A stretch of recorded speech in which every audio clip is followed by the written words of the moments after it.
Most welcome in this session.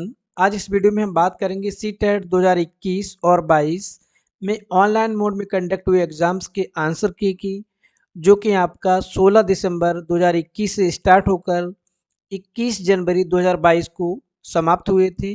तो आज की वीडियो में हम बात करेंगे 1 जनवरी 2022 के फर्स्ट पेपर या प्राइमरी लेवल के सी टेट के चाइल्ड डेवलपमेंट एंड पेडागोजी बाल विकास और शिक्षा शास्त्र की आंसर की के बारे में कौन कौन से आपके राइट रिस्पॉन्सेस होंगे। ठीक है, तो जब पेपर आपका ऑनलाइन मोड में हुआ है और बहुत सी शिफ्ट में एग्ज़ाम हुआ है, 16 दिसंबर से स्टार्ट हुआ है, 21 दिसंबर को समाप्त हुआ, जनवरी को समाप्त हुआ है। तो यहाँ पर क्या है, कोई पेपर आपका इजी होगा, कोई पेपर में क्वेश्चन का लेवल हाई होगा। तो यहाँ पर जो आपका फाइनल रिजल्ट आएगा वहाँ पर नॉर्मलाइजेशन आपको देखने को मिलेगा। जिनके क्वेश्चन टफ होंगे उनको नंबर एक्स्ट्रा मिलेंगे वहाँ पे एक दो, जिसके क्वेश्चन इजी होंगे तो नॉर्मलाइजेशन आपके रिजल्ट में देखने को मिलेगा। चलिए हम बात करते हैं 1 जनवरी 2022 को संपन्न हुए पेपर की, प्राइमरी पेपर फर्स्ट। ठीक है, तो यहाँ पर हमारा जो पेपर फर्स्ट है 1 जनवरी 2022 को संपन्न हुआ था। यहाँ पर हम बात करेंगे चाइल्ड डेवलपमेंट एंड पेडागोजी बाल विकास और शिक्षा शास्त्र के क्वेश्चंस की। तो यहाँ पर हमारा जो फर्स्ट क्वेश्चन है, यहाँ पर हम क्वेश्चन को हिंदी इंग्लिश दोनों में डिस्कस करेंगे। ठीक है, तो यहाँ पर जो हमारा फर्स्ट क्वेश्चन है, which of the following principle suggest that different body parts develop at different rates at various stages of development. Option है आपके development is unidimensional, second option development is undirectional, third option development is discontinuous process, option four direction of development is proximodistal and cephalocaudal. इस question को हम हिंदी में देख लेते हैं। निम्न में से कौन सा नियम ये सुझाव देता है कि शरीर के विभिन्न अंग विकास के विभिन्न चरणों में भिन्न भिन्न दरों से विकसित होते हैं। ऑप्शन ए विकास एक आयामी होता है, विकास एक दिशाई होता है, विकास एक असतत प्रक्रिया है, विकास की दिशा अधोगामी व शीर्षगामी होती है।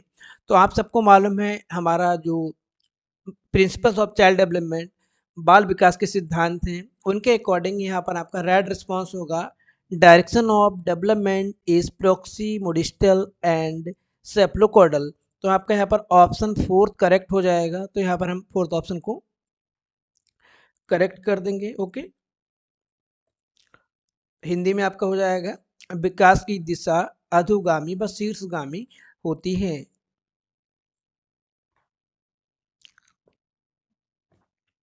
क्वेश्चन नंबर सेकंड है हमारा, which of the following statement is correct. यहाँ पर आपको सही कथन को ऑप्ट करना है।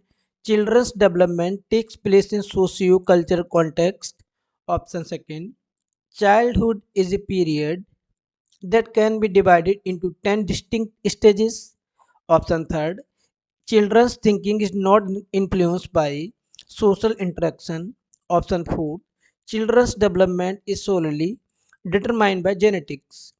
हिंदी में निम्न में कौन सा कथन सही है आपका। बच्चों का विकास एक सामाजिक सांस्कृतिक परिप्रेक्ष्य में होता है। बचपन वह अवधि है जिसे 10 भिन्न अवस्थाओं में बांटा जा सकता है। ऑप्शन थर्ड बच्चों की सोच सामाजिक अंतःक्रिया से प्रभावित नहीं होती है। बच्चों का विकास केवल आनुवांशिकता पर आधारित होता है। तो आप क्वेश्चन देखेंगे ऊपर वाला कौन सा क्वेश्चन आपका सही है, तो आपका यहाँ पर फर्स्ट ऑप्शन करेक्ट हो जाएगा। ठीक है, बच्चों का विकास एक सामाजिक सांस्कृतिक परिप्रेक्ष्य में होता है, या ऑप्शन ऊपर वाला आपका children's development takes place in socio cultural context. Question number third है हमारा, the process of predetermined unfolding of genetic disposition is called adaptation, learning, socialization, maturation। Hindi में आनुवांशिक विन्यास की पूर्व निर्धारित रूप से प्रकट होने की प्रक्रिया कहलाती है अनुकूलन, अधिगम, सामाजिकरण या परिपक्वता।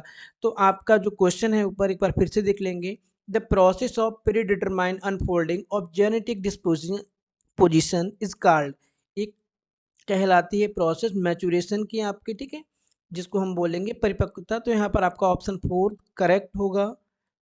आप सोच रहे होंगे यहाँ पर कि अनुकूलन होगा, तो यहाँ पर आपका अनुकूलन नहीं होगा, आपका यहाँ पर परिपक्वता ही होगा। बाकी सीटेट की जब आंसर की आएगी तो आप लोग अपना मैच कर लेंगे।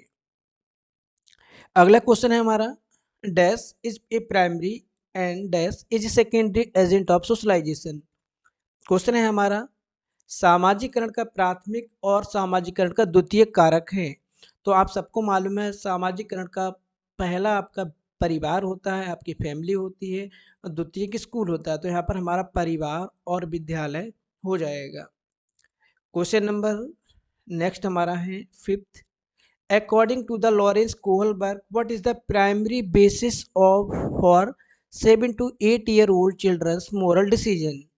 हिंदी में देख लेंगे हम इसको। लॉरेंस कोहलबर्ग के अनुसार 7-8 वर्षीय बच्चों में नैतिक निर्णय लेने का आधार क्या है? स्टेजेस को देख लेते हैं एक बार। Social order maintenance, social contract maintenance, punishment and obedience, fourth universal ethical principle. Hindi में हम देख लेते हैं एक बार को, सामाजिक व्यवस्था बनाए रखना, सामाजिक अनुबंध बनाए रखना, दंड और आज्ञा पालन, सार्वभौमिक नैतिक सिद्धांत। देखो आपको मालूम है यहाँ पर बात हो रही है 7 से 8 साल की एज के बच्चे की, 7 से 8 साल के एज के बच्चे की। तो आपको मालूम है कि लॉरेंस कोलबर्ग की जो थ्योरी है मोरल डेवलपमेंट की, 3 लेवल्स में डिवाइड है आपकी, प्री कन्वेंशनल, कन्वेंशनल और पोस्ट कन्वेंशनल।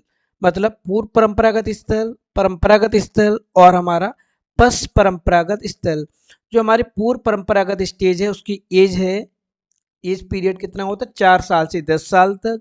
जो हमारा कन्वेंशनल है उसका 10 साल से 13 साल तक, और जो हमारा पोस्ट कन्वेंशनल है उसका है 13 वर्ष से आगे की। तो यहाँ पर बात हो रही 7 से 8 साल की, ठीक है।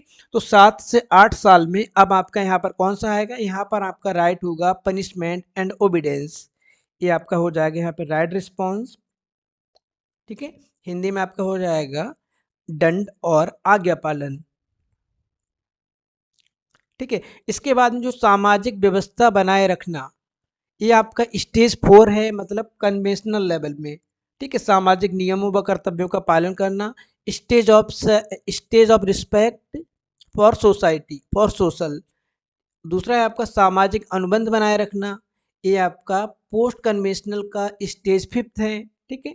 और आपका जो लास्ट वाला है सार्वभौमिक नैतिक सिद्धांत, ठीक है, ये हमारा है पोस्ट कन्वेंशनल का 6 स्टेज, ठीक है। तो यहाँ पर आपको थर्ड ऑप्शन हो जाएगा। क्वेश्चन नंबर आपका है यहाँ पर next 6, seriation in Jean Piaget's theory refers to the ability to order object based on one dimension, for example length. Question second, the ability to take perspective of others. Option third, a narrative from thinking as used in storytelling. Option fourth, the ability to spatially map place like one's school. Hindi में देख लेंगे एक बार। Gene पियाजे के सिद्धांत में क्रमबद्धता का प्रयोग किस संदर्भ में हुआ है? देखो सीटेट का पेपर आपका ऑनलाइन मोड में कंडक्ट हुआ है। जब हमारा पेपर ऑफलाइन मोड में कंडक्ट होता था तो हमारा जो क्वेश्चन की लैंग्वेज इंग्लिश की और हिंदी की हमको समझ में आती थी। अब यहाँ पर आपको इंग्लिश तो समझ में आएगा, लेकिन जो हिंदी का ट्रांसलेशन वर्जन इनका है वो वहाँ पर अपनी मीनिंग को क्लियर नहीं कर पा रहा है, सीधे सीधे गूगल ट्रांसलेट से ट्रांसलेट कर दिए हैं और कुछ वर्ड यहाँ पर आपके गलत भी दिए गए हैं। तो हम यहाँ पर हिंदी इंग्लिश दोनों क्वेश्चन को देखने के बाद ही रिस्पॉन्ड करेंगे। जीन पियाजे के सिद्धांत में क्रमबद्धता किस संदर्भ में प्रयोग हुआ है? वस्तुओं को किसी एक नए आयाम जैसे लंबाई पर आधारित क्रम देना। तो यहाँ पर हम इसी को लगा देंगे, ऑप्शन फर्स्ट आपका करेक्ट होगा, the ability to order object based on one dimension, for example length, ठीक है। तो यहाँ पर हमारा ऑप्शन फर्स्ट करेक्ट हो जाएगा। क्वेश्चन नंबर नेक्स्ट है हमारा, नसीमा ए 5-year-old is certain that rolling out a ball of clay into a snake creates more clay. According to the Jean Piaget, what is the reasoning behind her thinking? Animistic thinking, centration, hypothetic deductive reasoning, transitive inference। या हिंदी में 5 वर्षीय नसीमा को यह लगता है कि चिकनी मिट्टी के गोलों को यदि दबाकर एक सांप के रूप में परिवर्तित करें तो चिकनी मिट्टी बढ़ जाती है, जीन पियाजे के अनुसार इसके पीछे कौन सी सोच है? जीववाद आपका यहाँ पर है नहीं, ठीक है, एनिमिज्म। तो यहाँ पर आपका हो जाएगा क्या? केंद्रीयता, सेंट्रेशन। ठीक है, ऑप्शन आपका सेकंड करेक्ट हो जाएगा। क्यों? क्योंकि यहाँ पर बच्चे की बात हो रही है, ठीक है। यहाँ पर क्या है, देखो 5 वर्षीय सीमा को लगता, छोटे बच्चे होते हैं वो एक चीज के ऊपर ध्यान केंद्रित रखते हैं, तो यहाँ पर हमारा सेंट्रेशन हो जाएगा। क्योंकि यहाँ पर डिसेंट्रेशन की एबिलिटी डेवलप इतनी ज़्यादा नहीं हुई होती है। क्वेश्चन नंबर हमारा आ जाएगा next, question number 8। Lev Vygotsky offered a theory of cognitive development along the principle of, option A social constructivism, option B behaviourism, option C third psycho analysis, option fourth universalism. Hindi में बोलेंगे लेव Vygotsky की संज्ञानात्मक विकास का सिद्धांत आधारित है। तो आप सबको मालूम है लेव वाइगोस्की का संज्ञानात्मक विकास का सिद्धांत सामाजिक संरचना पर आधारित है। ऑप्शन फर्स्ट आपका यहाँ पे राइट हो जाएगा, ऊपर आपका सोशल कंस्ट्रक्टिविज्म। क्वेश्चन नंबर 9 की हम बात करते हैं। Which of the following is the term use by Lev Vygotsky to describe child's act of speaking to her self? Private speech, talk aloud, scaffolding, egocentrism. ठीक है, तो आपका यहाँ पर हो जाएगा option first correct, private speech. Hindi में देख लेते हैं। लेव वाइगोस्की ने बच्चे के स्वयं से संवाद करने की प्रक्रिया के लिए किस शब्द का प्रयोग किया है? तो उन्होंने प्रयोग किया है निजी संवाद। ऑप्शन फर्स्ट आपका यहाँ पे करेक्ट हो जाएगा। क्वेश्चन नंबर 10 की बात करते हैं। Which of the following characterise a progressive classroom? यहाँ पर बात हो रही है प्रगतिशील कक्षा की। Focus on drill and practice, ability based fix segregation, collaborative learning, use of reward and punishment. तो आपका यहाँ पर हिंदी में देख लेते हैं। प्रगतिशील की विशेषता क्या है? कक्षा की ड्रिल और अभ्यास पर जोर देना, योग्यता आधारित स्थायी अलगाव। तो यहाँ पर आपका हो जाएगा ऑप्शन थर्ड सहयोगिता पूर्ण अधिगम, जो कि प्रगतिशील कक्षा की विशेषता है। एक कोऑपरेटिव लर्निंग की हम बात कर लेते हैं, कोलैबोरेटिव लर्निंग की हम बात कर लेते हैं। ऑप्शन थर्ड आपका करेक्ट हो जाएगा। Question number 11। A child has the ability to understand the intention and desire of others. The child, जो कि क्वेश्चन आपका है हार्वर्ड गार्डनर की थ्योरी ऑफ इंटेलिजेंस, कौन सी? Multiple intelligence theory. तो आपका यहाँ पर spatial intelligence, interpersonal intelligence, intrapersonal intelligence, naturalistic intelligence. एक बच्चे में दूसरे की नीयत और इच्छाओं को समझने की योग्यता ये किस बुद्धि के सिद्धांत को दर्शाती है?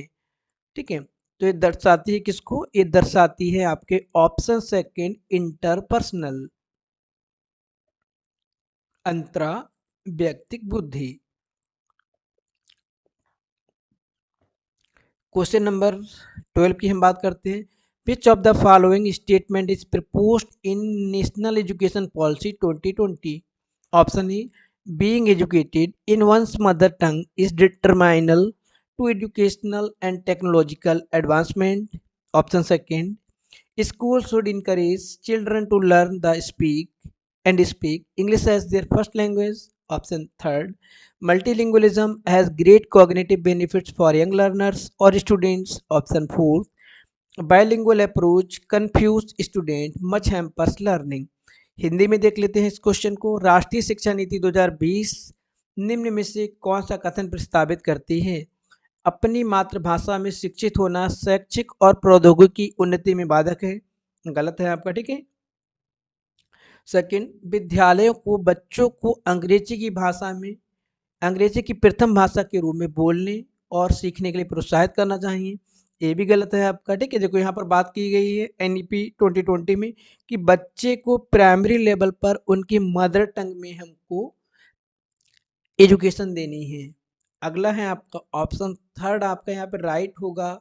बाल विद्यार्थियों के लिए बहुभाषी होने के उच्च संज्ञानात्मक लाभ है। या आपके multilingualism has a great cognitive benefits for young learner और स्टूडेंट्स। ओके, नेक्स्ट क्वेश्चन हमारा हो जाएगा जेंडर रोल्स आर, ठीक है, या जेंडर भूमिकाएं हैं आपकी। तो जेंडर भूमिकाएं आपकी अधिगृहित व्यवहार, जन्मजात व्यवहार, जैविक संरचनाएं, आनुवांशिक निर्धारित। तो आपका यहाँ पर ऑप्शन फर्स्ट करेक्ट हो जाएगा, अधिगृहित व्यवहार। ठीक है। क्वेश्चन नंबर 14 की हम बात कर लेते हैं। The primary goal of continuous and comprehensive evaluation, सतत और व्यापक मूल्यांकन का मुख्य लक्ष्य क्या है, मुख्य उद्देश्य क्या है, प्राथमिक उद्देश्य क्या है? To compare students performance with one other. ठीक है। अब देखो यहाँ पर अदर लिखना है, यहाँ पे ऑथर लिखे हैं, बहुत मिस्टेक किए हैं पेपर में, हिंदी और इंग्लिश दोनों में। सेकंड ऑप्शन है हमारा to assist children's understanding and modify the curriculum and pedagogy for students, to assign rank to students as per their performance. Option 4 to declare students as pass और fail इन particular subject. सतत और व्यापक मूल्यांकन का प्राथमिक उद्देश्य है छात्रों के प्रदर्शन की तुलना एक दूसरे से करना नहीं है। ठीक है। छात्रों की समझ को आंकना, पाठ्यक्रम और शिक्षा शास्त्र को इसके अनुसार रूपांतरित करना। आपका सेकंड ऑप्शन करेक्ट होगा यहाँ पर। ठीक। ऊपर चले जाएंगे एक बार इंग्लिश वाले सेक्शन में। To assist children's understanding and modify the curriculum and pedagogy for students, आपका राइट रिस्पॉन्स होगा यहाँ पे। Question number 15, before deciding an assessment method for her class, what all should the teacher keep in mind? Question हमारा है हिंदी में, अपनी कक्षा में मूल्यांकन पद्धति तय करने के पहले एक शिक्षक किन किन बातों पर विचार करना चाहिए? Option, who is going to use the result beside me, मेरे अतिरिक्त इस रिजल्ट का प्रयोग कोई और करेगा? What is the best way to find out learning curve of individual students? Which method would help me reflect on my pedagogy? Which method would help to label and segregate students? Hindi में हम देख लेते हैं option को। मेरे अलावा इन परिणाम का उपयोग कौन करेगा? विशिष्ट छात्रों के अधिगम वक्र का पता लगाने का सर्वोत्तम तरीका। कौन सा तरीका अध्यापिका को स्वयं के शिक्षा शास्त्र के चिंतन में मदद करेगा? कौन सी विधियों को सॉरी कौन सी विधि छात्रों को उच्चतम अंक लाने में मदद करेगी? देखो यहाँ पर ऑप्शन फर्स्ट, आप इस सेकंड वाला ए वाला आपका इन्वॉल्व रहेगा। ठीक है। कौन सा तरीका? टीचर अपने पेडागोजी अप्रोचेस की, अपने पेडागोजी मेथड के बारे में भी वहाँ पे जान पाएगी कि बच्चे को अगर लर्न नहीं हो रहा है क्या प्रॉब्लम हो सकती है, तो उसको भी चेंज करने की यहाँ पे बात होती है। तो देखेंगे दूसरा तीसरा किस में आएगा आपका। दूसरा तीसरा हमारा, एक बार हम देखते हैं इंग्लिश के ऑप्शन को। नीचे देखो ऑप्शन भी हिंदी में गलत दे दिए हैं आपके, है ना। तो यहाँ पे हम बात कर लेते हैं ऊपर दूसरा तीसरा कौन से में हमारा, दूसरा तीसरा हमारा इसमें है। ठीक है। तो यहाँ पे हम दूसरा तीसरा चौथे को ले लेंगे, लेकिन चौथे वाले की बात यहाँ पे इतनी ज़्यादा अप्रोप्रिएट नहीं है, क्योंकि हम नंबर की बात नहीं करते हैं। यहाँ पर बात हम लर्निंग की करते हैं, बच्चा कितने किस क्वालिटेटिव वे में लर्न करता है, वहाँ पे कितना उसके अंदर स्किल्स डेवलप होती हैं। तो यहाँ पर हमारा ऑप्शन थर्ड करेक्ट होगा। ओके। क्वेश्चन नंबर है हमारा 16, इंक्लूसिव एजुकेशन इम्प्लाइज दैट, यहाँ पर बात हो रही समावेशी शिक्षा क्या है? EBS EWS economically weaker section quota be made available only in government school, student with disabilities should be placed in special school. गलत है आपका। ठीक है।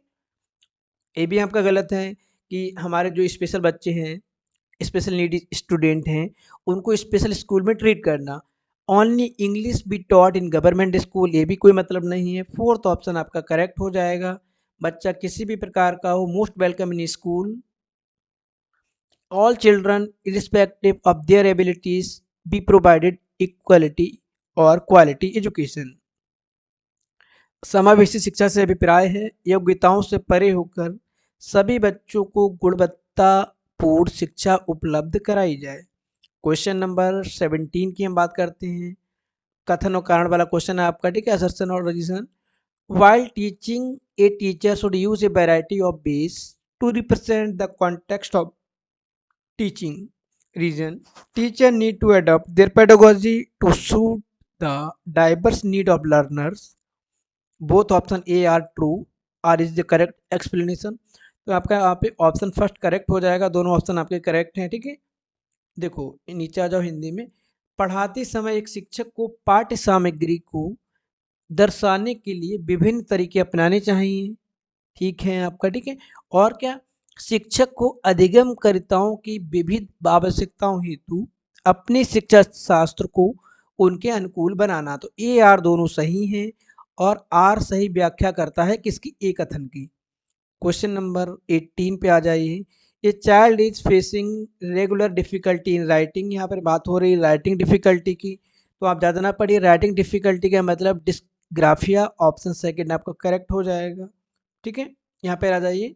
आलेख वैफल्य, वैकल्य नहीं होता है यहाँ पे, वैफल्य होता है, लेकिन ये सीटेट वालों की हिंदी है, इन्होंने हिंदी बहुत शुद्ध लिखी है। एक बच्ची लिखाई में निरंतर कठिनाई का सामना करती है, उसे अक्षर बनाने और शब्दों के बीच अंतराल करने में चुनौती महसूस होती है। एक कथन किस ओर इशारा करता है या किस विकार की ओर इशारा करता है, तो यह है आपका डिस्ग्राफिया। क्वेश्चन नंबर 19 की हम बात करते हैं। To cater to individual differences among the students a teacher should, Hindi में देख लेते हैं हम इसको एक बार। विद्यार्थियों में व्यक्तिगत विभिन्नताओं को पूरा करने के लिए एक शिक्षक को क्या करना चाहिए? To standardise instructional method and uniform way of assessment नहीं होगा आपका यहाँ पे। ठीक है, use of variety of pedagogical approaches and means of assessment right रहेगा आपका, ये सेकेंड ऑप्शन यहाँ पे होगा। एक बार देख लेते हैं। और use uniform pedagogy to ensure memorisation and focus on summative assessment, केवल समेटिव असेसमेंट की हम बात नहीं करेंगे, अगर बात हम करेंगे तो पहले फॉर्मेटिव की बात करेंगे। क्यों? क्योंकि हम बच्चे को प्रोसेस में भी चेक करेंगे, बच्चा कितना लर्न कर रहा है, बच्चे की कौन कौन से वीक जोन है, कहाँ कहाँ पे हमको इम्प्रूवमेंट करना है, कहाँ कहाँ पे हमको एक्स्ट्रा ट्रीटमेंट देना है। थर्ड ऑप्शन भी आपका नहीं होगा। Option fourth, increase the number of page पर पेंसिल टेस्ट, ये भी नहीं होगा। तो ऑप्शन सेकंड आपका यहाँ पे हो जाएगा करेक्ट। यहाँ पे हम कर लेंगे सॉरी ऑप्शन सेकंड को, ये हो जाएगा आपका करेक्ट। ओके, एक बार आ जाएंगे हिंदी में। शिक्षा शास्त्रीय उपागमों और मूल्यांकन के विविध साधनों का उपयोग करना चाहिए, तो यहाँ पे सेकंड ऑप्शन आपका हो जाएगा करेक्ट। ठीक है, क्वेश्चन नंबर 20 की हम बात करते हैं। Which of the following is an essential characteristic of creativity, यहाँ पर बात हो रही क्रिएटिविटी की मेजर कैरेक्टरिस्टिक क्या है? Divergent thinking, impulsiveness, सेंट्रेशन in thought, convergent thinking. आप सबको मालूम है डाइवर्जेंट थिंकिंग होती है यहाँ पर हमारी क्रिएटिविटी की एसेंशियल कैरेक्टरिस्टिक। यहाँ पर हमारा हो जाएगा हिंदी में अपसारी चिंतन। Question number 21, young children construct knowledge and make meaning through active exploration, सक्रिय अन्वेषक, ऑप्शन बी प्ले, खेलकूदों के द्वारा, option third active on material and experimenting, पदार्थों के ऊपर क्रिया करना, प्रयोग करना, interaction with peers and adult. Hindi में देख लेते हैं एक बार। छोटे बच्चे ज्ञान की संरचना का और अर्थ किस प्रकार निकालते हैं? सक्रिय अन्वेषण द्वारा, करेक्ट है आपका। ठीक है, जीन पियाजे ने कहा भी है कि छोटे बच्चे लिटिल साइंटिस्ट होते हैं। ठीक है, खेल के द्वारा भी होता है, पदार्थों और प्रक्रिया और प्रयोग द्वारा, सहपाठियों और वयस्कों संग सहभागिता द्वारा। तो यहाँ पर ऑप्शन फोर्थ आप लगा देंगे correct respond. Okay, fourth option आपका करेक्ट हो जाएगा यहाँ पे। क्लियर। इसके बाद question number 22, to help children memorise the phone number, a teacher suggest students to divide 10 digit of phone number into 3 or 4 smaller unit, then remember the strategy used by the teacher here is called chunking, encoding, assimilation, adaptation। इसको कहेंगे chunking या खंडीकरण। Okay, option first आपका correct होगा यहाँ पे। हिंदी में देख लेते हैं एक बार। एक अध्यापिका बच्चों को फोन नंबर रटने के लिए फोन नंबर के 10 अंकों को 3-4 अंकों के समूह में बांटकर ये सुझाव याद कराना सुझाती है। अध्यापक द्वारा सुझाई गई ये रणनीति कहलाती है, रणनीति कहलाती है खंडीकरण। Okay, question number 23, which of the following form of learning should be emphasised most in school? acquiring different skills and knowledge through interaction with surrounding, read memorizing the content, passive imitation of others, conditioning of behavior through stimulus response association। Hindi में देखते हैं एक बार। निम्न में से अधिगम की कौन सी दशा पर विद्यालयों में सबसे अधिक बल देना चाहिए? परिवेश से सहभागिता और कौशलों परिवेश से सहभागिता द्वारा कौशलों और ज्ञान का अर्जन। विषय वस्तु को रटना बिल्कुल नहीं। दूसरों को निष्क्रिय अनुकरण करना बिल्कुल नहीं। ठीक है। उद्दीपन अनुक्रिया सिद्धांतों द्वारा व्यवहार का अनुबंधन। पहला आपका हो जाएगा परिवेश में सहभागिता द्वारा कौशल और ज्ञान का अर्जन। यहाँ पे आपका हो जाएगा acquiring different skills and knowledge through interaction with surroundings. Okay. Question number हमारा हो जाएगा next 24। Which of the following set exemplify a social construct based approach to facilitate reading among students? Option is Salma use flashcard to help students learn new words and reward them with candy for correct responses. Second, Parmati has her students choose from a variety of books to read. Those students who read a particular book are made to discuss the book on a regular basis. Option third, Arundhati emphasizes the importance of using contextual material to help determine the meaning of new words. Rekha has her students write each word they miss on a spelling test 5 times to help them remember the word। यहाँ पर हम देख लेंगे हिंदी में, निम्न में से कौन सा युग्म सामाजिक संरचनात्मक उपागम के अनुसार छात्रों के पढ़ने को सुसाध्य बनाता है? सलमा विद्यार्थियों को नए शब्द सिखाने के लिए फ्लैश कार्ड का प्रयोग करती है। ठीक है। उनके सही उत्तर के लिए टॉफी देकर पुरस्कृत करती है। तो ये वाला हमारा नहीं होगा यहाँ पे। ठीक है। क्यों? क्योंकि यहाँ पर फ्लैश कार्ड के थ्रू हम कुछ वर्ड ही सिखा सकते हैं, पूरी किसी लर्निंग प्रोसेस की बात नहीं कर सकते हैं पूरी। दूसरा है आपका परिमिति विविध प्रकार की पुस्तकें अपने विद्यार्थियों को पढ़ने के लिए देती है। जो विद्यार्थी एक विशिष्ट पुस्तक पढ़ते हैं उन्हें नियमित रूप से देखो, नियमित लिखा है हिंदी वालों ने, नियमित रूप से पुस्तक पर परिचर्चा करने के लिए कहती है, इन्वॉल्व रहेगा आपका। अरुंधति नए शब्दों को अर्थ समझाने के लिए संदर्भ संबंधी संकेतों का इस्तेमाल करती है। ठीक है। ये दोनों रहेंगे हमारे। तो हम देखते हैं दूसरा तीसरा किस में है ऑप्शन में। दूसरा तीसरा ऑप्शन थर्ड आपका यहाँ पे हो जाएगा राइट रिस्पॉन्स। यहाँ पर भी आ जाइए, दूसरा तीसरा third option right response. Okay. Question number 25। As a teacher how can you facilitate problem solving ability in your students? किस तरह से हम अपने विद्यार्थियों में समस्या समाधान क्षमताओं को सुसाध्य कर सकते हैं, उनको प्रॉब्लम सॉल्विंग एबिलिटी कैसे डेवलप करेंगे? पहले आपका हो जाएगा generating fear among your students, बच्चों के सामने भय उत्पन्न कर कर। Encouraging a fix way of problem solving, problem solving के लिए कभी भी फिक्स वे को यूज़ नहीं किया जा सकता। क्यों? क्योंकि प्रॉब्लम का नेचर किस टाइप का हो हमको नहीं मालूम है। तो हम बच्चे को वहाँ पर डाइवर्जेंट थिंकिंग और बहुत टाइप की एबिलिटी यूज़ करने के बाद में वो प्रॉब्लम को सॉल्व करता है। कोई फिक्स क्राइटेरिया नहीं होता है कि हम इस वे में प्रॉब्लम को सॉल्व कर लेंगे। यहाँ पर आपको ऑप्शन थर्ड होगा करेक्ट। देखो, इनकरेजिंग यूज ऑफ एनालिसिस, पहले आप उस समस्या का विश्लेषण करेंगे, उसको डीपली जानेंगे कहाँ कहाँ से सॉल्यूशन हो सकता है। ऑप्शन फोर्थ तो होना ही नहीं। ठीक है। तो यहाँ पर हमारा ऑप्शन थर्ड समरूपों के इस्तेमाल को बढ़ावा देकर। ठीक है। ऊपर जो दिया गया है आपका डर की भावना पैदा करके कोई मतलब ही नहीं है। समस्याओं के हल हेतु अटल तरीके, अटल का मतलब एक तरीके से किसी समस्या को समाधान नहीं किया जा सकता है। थर्ड आपका करेक्ट होगा यहाँ पे, फोर्थ वाले का मतलब नहीं है। Question number 26। Which of the following will result in facilitation of meaningful learning? यहाँ पर बात हो रही है अर्थपूर्ण अधिगम की। ठीक है। Promote decontextualize learning in the classroom, encouraging multiple way of working at a problem, encouraging rote learning, copying answer written by the teacher on the blackboard। यहाँ पर बात हो रही है सार्थक अधिगम को सुसाध्य करेगा। सार्थक पहला क्या है आपका, कक्षा में संदर्भ रहित अधिगम को बढ़ावा देना बिल्कुल नहीं होगा। ठीक है।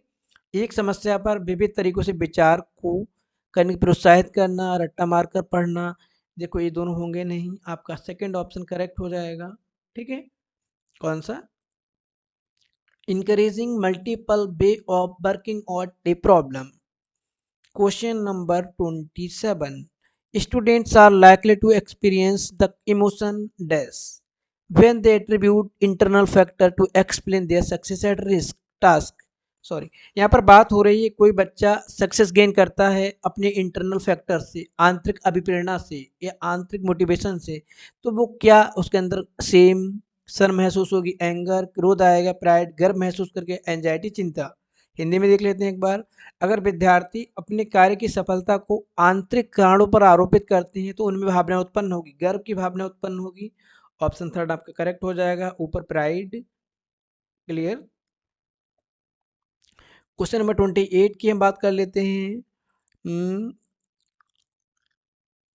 क्वेश्चन है आपका, eight primary level of education use a multi sensory approach. यहाँ पर बात हो रही बहुदृश्य उपागम, ये ठीक है, बहुमाध्यम उपागम की, ये ऑडियो विजुअल टीचिंग एड्स की।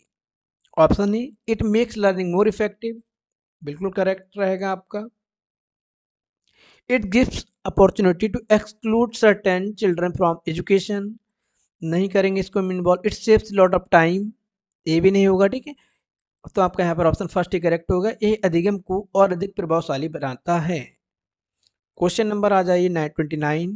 Children are often form alternative conception and misconception about various concept, which of the following statement is not correct in the context. यहाँ पर बात हो रही है, क्वेश्चन देख लेते हैं एक बार हिंदी में हम लोग। बच्चे अक्सर विभिन्न संकल्पों के बारे में वैकल्पिक संकल्पनाएं और भ्रांतियां गठित कर लेते हैं। इस संदर्भ में कौन सा कथन सही नहीं है? ठीक है, देखते हैं इंग्लिश में। Alternative conception and misconception are formed by the students, should be highly discouraged by the teacher. Formation of alternative conception and misconception is very natural among children as well as adults. A children should definitely attend to these alternatives conception and misconception as they are significant in process of teaching learning. Option 4, alternatives conception and misconception are not always baseless, rather these represent children's intuitive idea about world around them. यहाँ पर कौन सा कथन सही नहीं है? ठीक, सही नहीं है, फर्स्ट ऑप्शन आपका यहाँ पे सही नहीं होगा। क्यों? क्योंकि यहाँ पर टीचर बच्चों को करते हैं मोटिवेट, और यहाँ पर आप देख रहे हैं क्या, सीधे सीधे हतोत्साहित। क्या alternative conception and misconception formed by the students should be highly discouraged by the teacher, तो ये आपका हो जाएगा सही नहीं है, ऑप्शन फर्स्ट आपके यहाँ पे राइट रिस्पॉन्स होगा। Clear. Question number, last question है हमारा यहाँ पे हम देख लेते हैं। View of learning explain the tangible incentive and reward motivate students learning. Learning लिखना है, लीनिंग लिखे हैं। ये पेपर सीटेड वालों का ऑफिशियल साइट से डाउनलोड किया गया है और वो लोग खुद अपलोड किए हैं इस पेपर को। निम्न में से अधिगम का कौन सा परिप्रेक्ष्य ये कहता है कि ठोस प्रलोभनों और विद्यार्थी पुरस्कारों द्वारा विद्यार्थियों को सीखने के लिए अभिप्रेरित किया जा सकता है? मानवतावादी, ह्यूमनिस्टिक, बिहेवियरल, व्यवहारवादी, कॉग्निटिव संज्ञानात्मक, और आपके हैं कौन, सोशियो कल्चरल, सामाजिक सांस्कृतिक।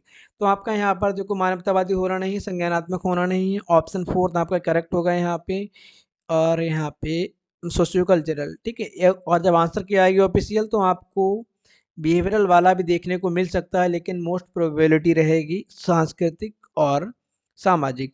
तो यहाँ पर हमने चाइल्ड डेवलपमेंट के 30 क्वेश्चंस को डिस्कस किया है, और मोस्टली जो आपको रिस्पॉन्ड बताए गए हैं, जो आंसर की बताई गई, यही रहेंगे। एक दो क्वेश्चंस में हो सकता है, ठीक है। तो हम आप लोग यहाँ पर लास्ट में डिस्कस करेंगे, मेंशन करेंगे कितने रिस्पॉन्सेस आपके सही आपने अटेम्प्ट किए हैं।